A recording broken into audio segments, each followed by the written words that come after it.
Silakan, saya Dika Pratama. Makin lama sama aja sih.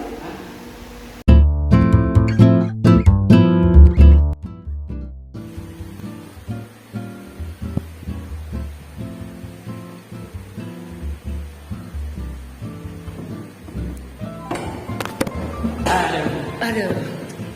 Sore lagi di Jakarta. Senja di Jakarta, Serdikarta. Sedikarta ya. Sedikarta. Emang namanya tuh susah disebut, tapi selamat datang di Sedikarta, podcast dua anak SMP yang mengisi produktivitasnya setelah bergabung di organisasi dan sudah lepas dari organisasi dan mencari kesibukan. Oh yang bilang dulu dong, pertama nih. Silakan, saya Dika Pratama. Makin lama samaran gak sih? Hah?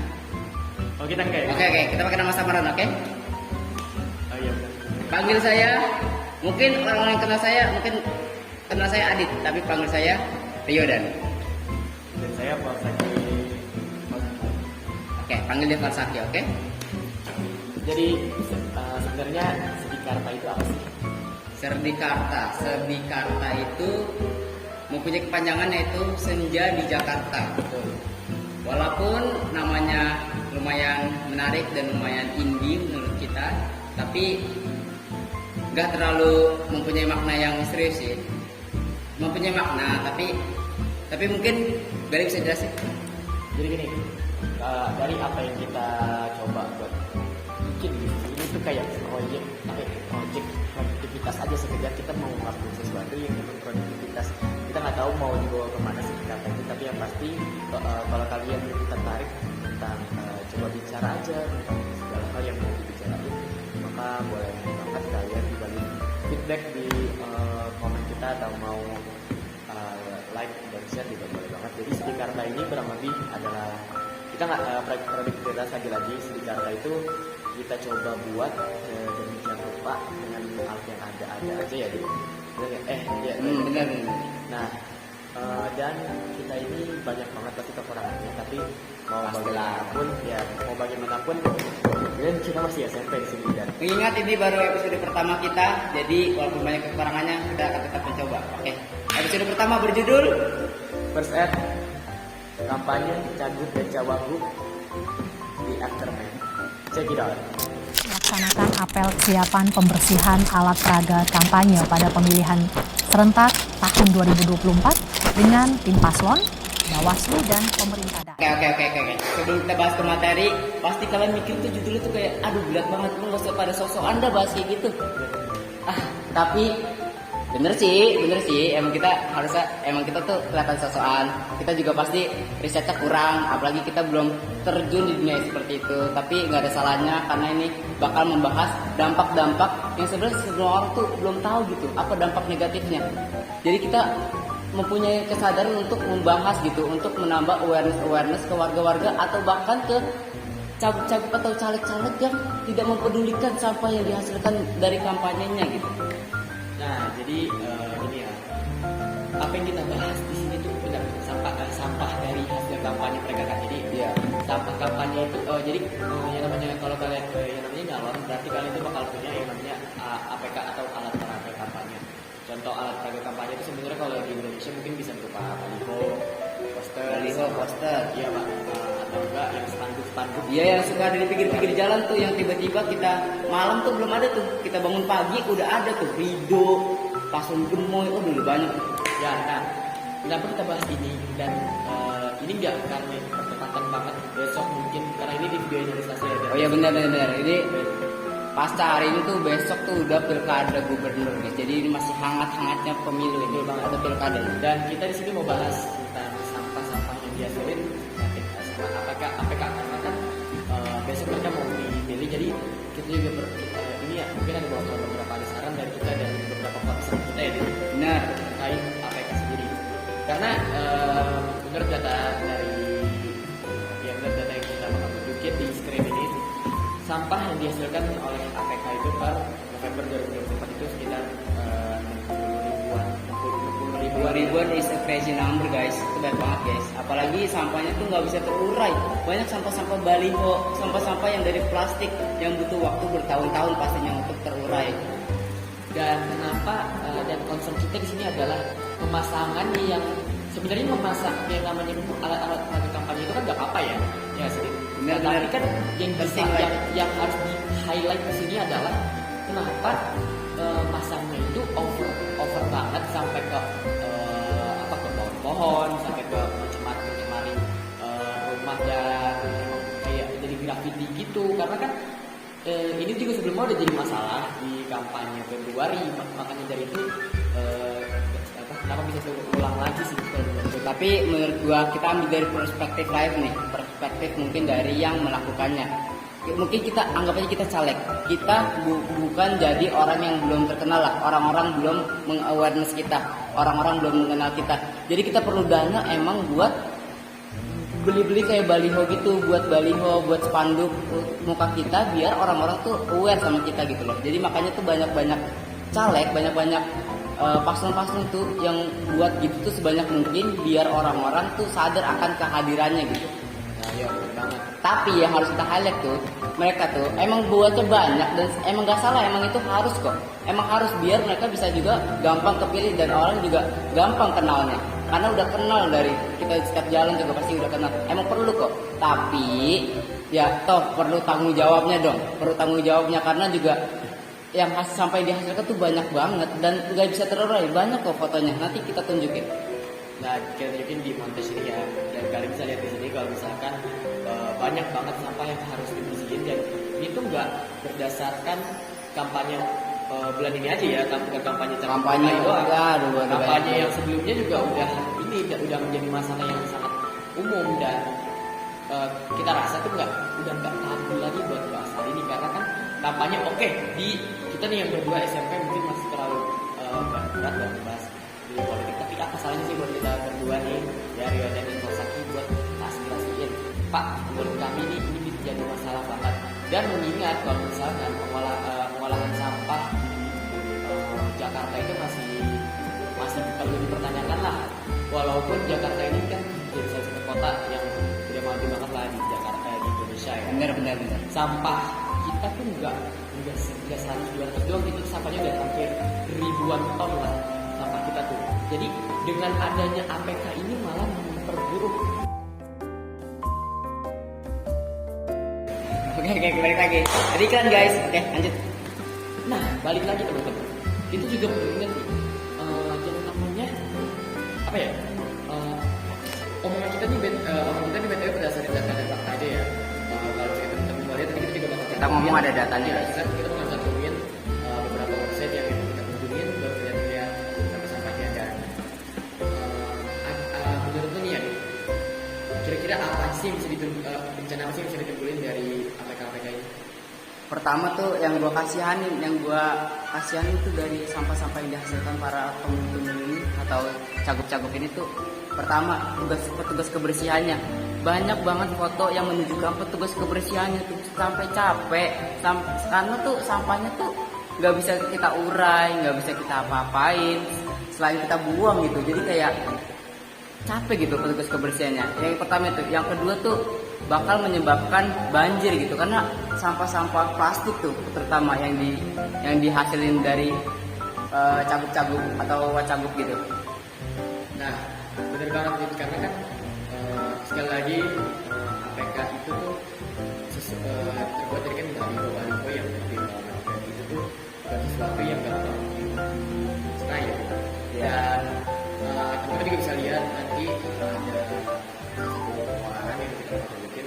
Jadi di sini tuh dia ini Adit. Jadi di sini tuh dia mengelola sampah-sampah kampanye jadi sesuatu gitu. Nah ini kan artinya dia udah berkreasi dan ada cara nih kalau misalkan tuh sampah APK tuh sebenarnya bukan sampah doang, bisa diolah lagi kan.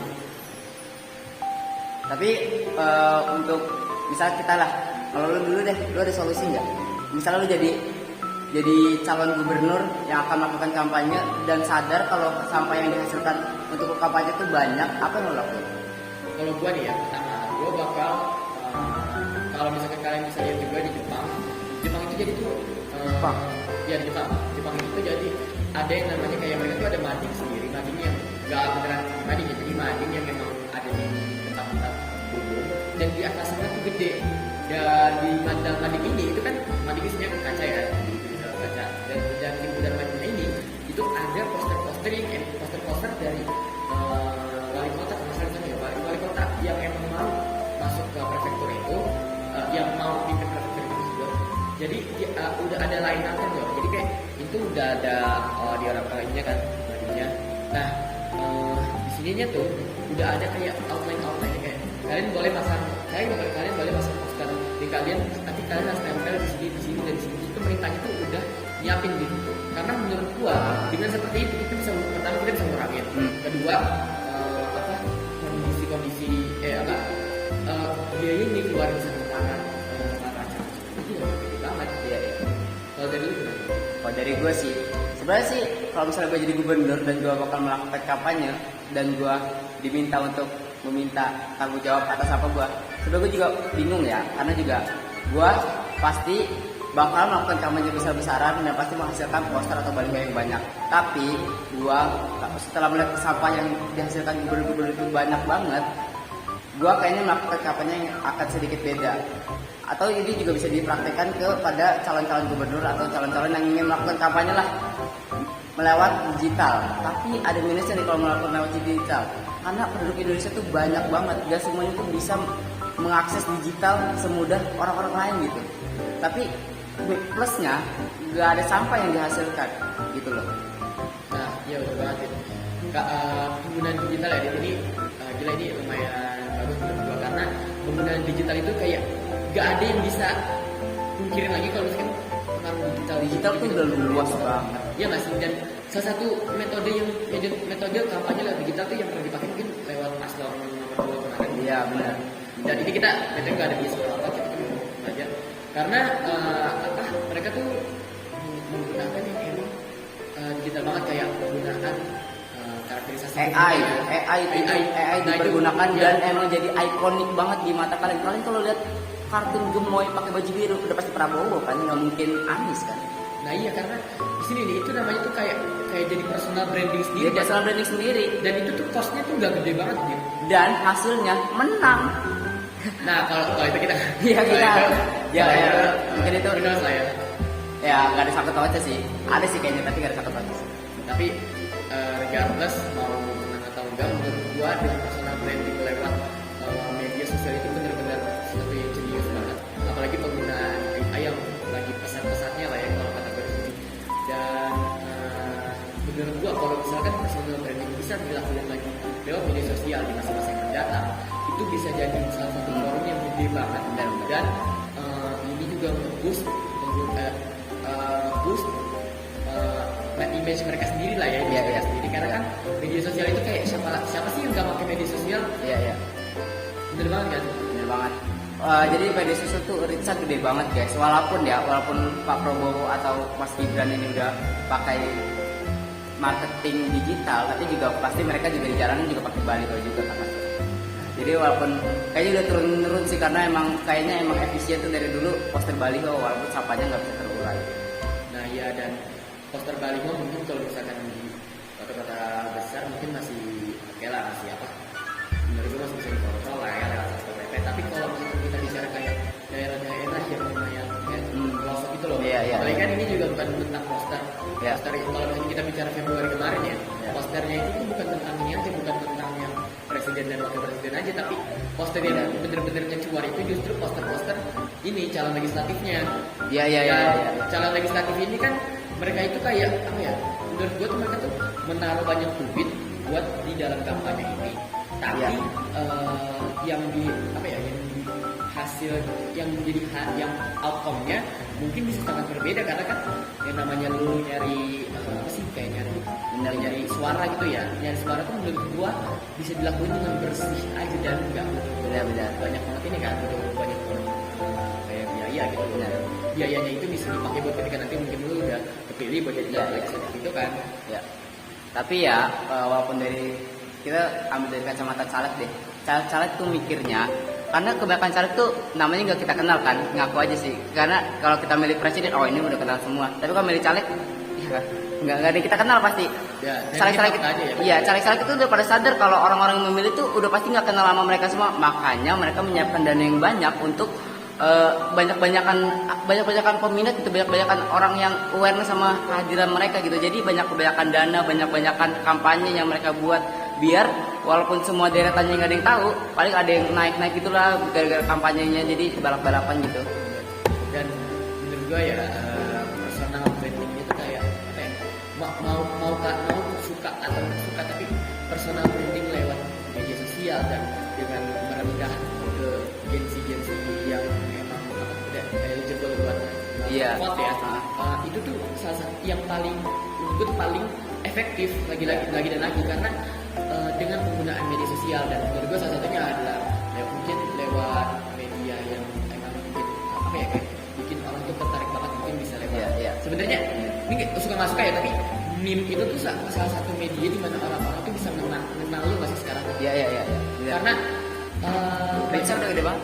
iya, karena meme lewat meme pas kampanye mungkin ini terdengar kayak apa sih, tapi kalian bisa lihat sendiri lah efektifnya meme yang dikeluarkan lewat kampanye itu tuh bener-bener bikin kayak apa ya, kayak bikin personal branding sendiri, dan itu nggak apa ya, nggak lewat asal ngomong aja, tapi tuh emang ada data benerannya, karena kan lagi media sosial tuh salah satu platform paling gede bro. Benar. Bisa itu.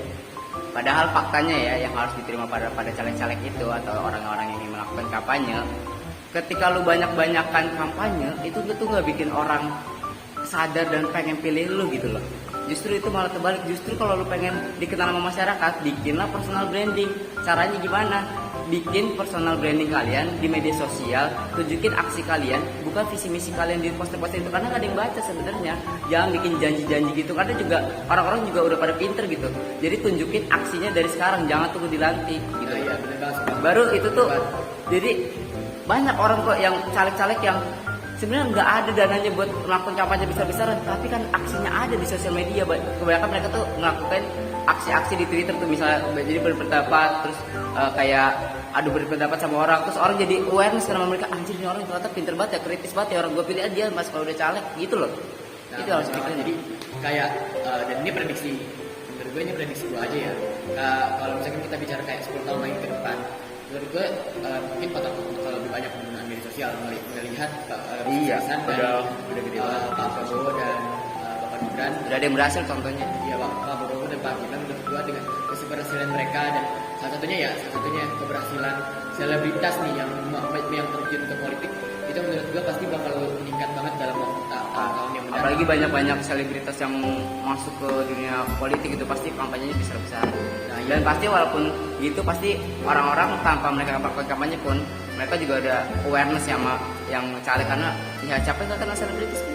Ya, dan menurut gue kalau misalkan bahas kayak artis itu, kalau kata gue ya mereka tuh gak apa-apa kalau misalkan jadi dunia, maksud gue dunia politik juga, tapi maksud gue buat pesan-pesan aja nih ya buat para ibu, para kakak, abang-abang yang juga bisa kuat nih ya. Iya.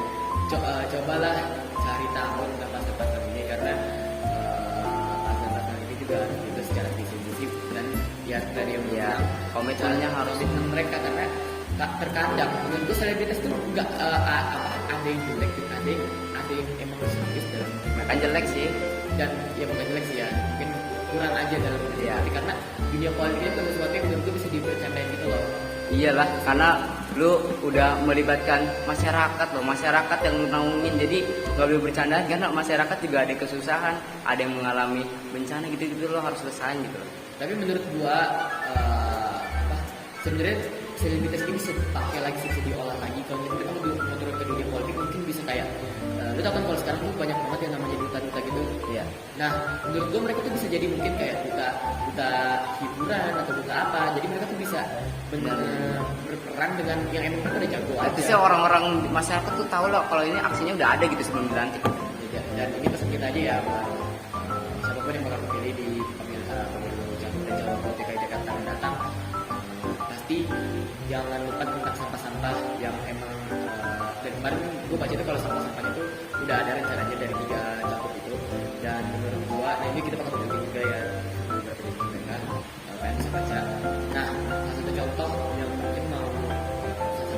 pesan yang mau kita sampaikan adalah sampah-sampah di Jakarta itu benar-benar harus daur ulang lagi menurut gua, karena seperti yang tadi udah kita tunjukin sebelumnya, kalau misalkan sampah-sampahnya itu sebenarnya bisa aja didaur ulang, dan menurut gua aja ya, kalau kita bisa didaur ulang berarti nggak semuanya harus kayak dibuang dulu atau di apa, jadi kan bisa didaur ulang. Gua dengan didaur ulang itu bisa bikin bisa banget. Mungkin ini kalau misalkan didengar dari mulut kita, kalau kata gue ya agak alay lebay, tapi maksud gue tuh kita berdua di sini lagi-lagi Sedikarta itu adalah sebuah proyek produktivitas. Lagi-lagi kalau kalian suka nggak suka kalian terserah, tapi kalau kalian suka dan mau dengar lebih lagi mungkin bisa kasih feedback ya gitu. Ya, kasih feedback ke kita, atau kita ada tema yang kita mau bahas, atau tema yang Andrea buat kita bahas, nanti kita insya Allah kita bakal bahas. Tapi entah episode ini yang judulnya sampah yang dihasilkan kampanye, entah mau sampai ke mereka atau enggak, at least yang dengerin juga yang penting sadar lah. Jadi kita ningkatin awareness aja ya, Ningkatin awareness aja lah buat teman-teman pelajar di luar sana. Jadi kayak kita ningkatin awareness aja kalau misalkan kita tuh ada masalah ini guys, dan masalah ini tuh kita nggak bisa tutup mata terus. Jadi kebersihan terutama kayak sampah itu tuh kita nggak, lagi-lagi kita nggak ngasih kayak 100-200 doang, kita banyak. Jadi kalian bisa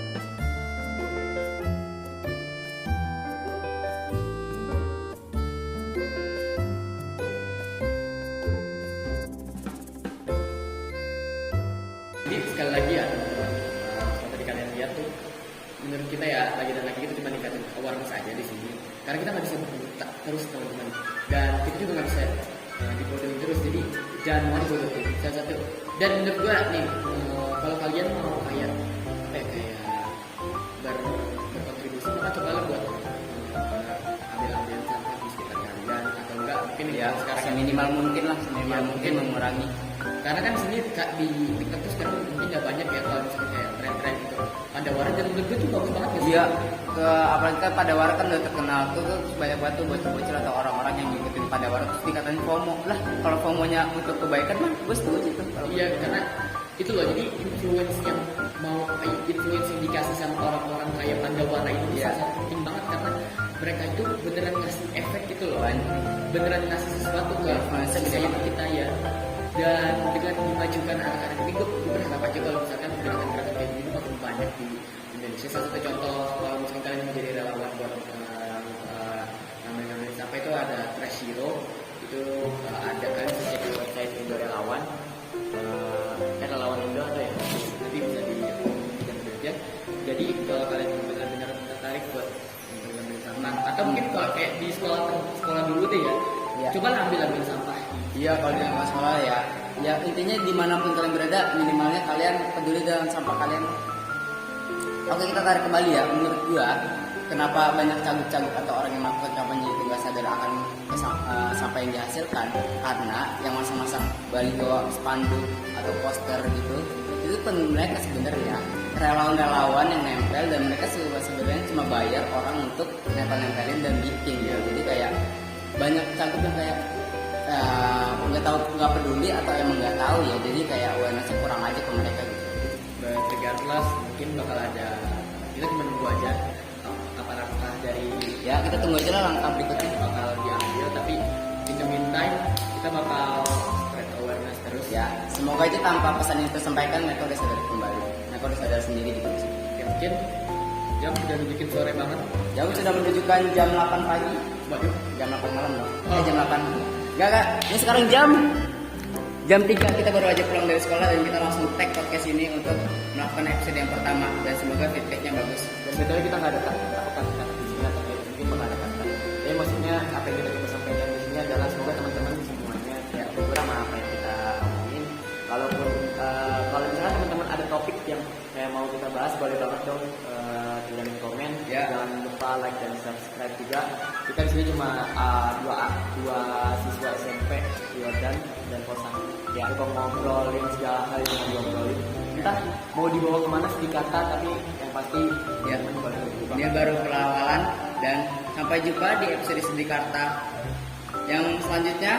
Saya Riodan, saya Kozaki. sampai jumpa in next video tahun depan. Bye.